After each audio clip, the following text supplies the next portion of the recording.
আজ মধ্যরাত থেকে চাঁদপুরের পদ্মা মেঘনায় শুরু হচ্ছে মাছ ধরার ২২ দিনের নিষেধাজ্ঞা।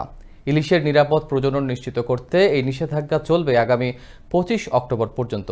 নিষেধাজ্ঞার এই সময়ে ইলিশ আহরণ, ক্রয় বিক্রয়, মজুদ, বিপণন ও পরিবহন সম্পূর্ণ নিষিদ্ধ করেছে সরকার।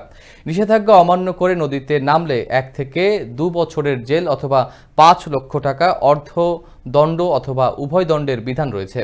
আর ইলিশ রক্ষা কার্যক্রম বাস্তবায়নে প্রশাসনের পক্ষ থেকে নেওয়া হয়েছে ব্যাপক প্রস্তুতি।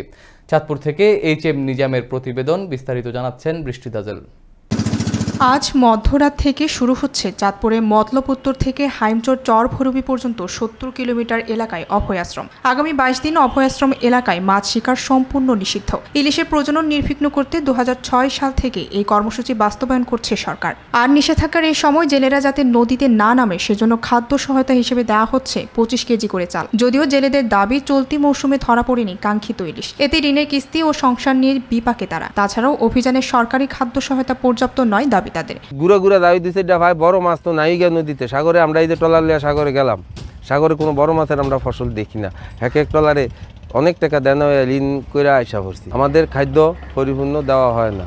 আমাদের আরো কিছু পুণ্যবাসন যদি করে হইতো তো আমাদের জন্য একটু উপকার হইতো। গতবার যে কিস্তি উঠাইছি, কিস্তি অন্তালিগো দিতে পারি না, সংসার মাস্টার ক্যাম্পে চালাম।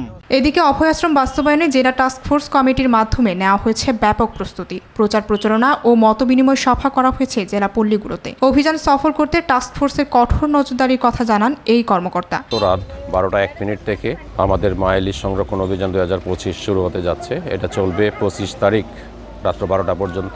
এই চাঁদপুর জেলায় ৪৫,৬১৫ জন জেলেকে ২৫ কেজি হারে BGF চাল বিতরণ করা হচ্ছে। তো এবছর সর্বোচ্চ ২ বছর সশ্রম কারাদণ্ড এবং এই ৫,০০০ টাকাকে ৫ লক্ষ টাকায় উন্নীত করা হয়েছে, অর্থাৎ সর্বোচ্চ ৫ লক্ষ টাকা পর্যন্ত জরিমানা করা যাবে।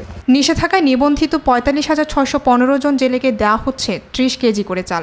ইলিশের উৎপাদন বাড়াতে চালের পাশাপাশি বিকল্প কর্মসংস্থানের আওতায় সহযোগিতার দাবি জেলেদের। বৃষ্টি দাজেল, আনন্দ টিভি, ন্যাশনাল ডেস্ক।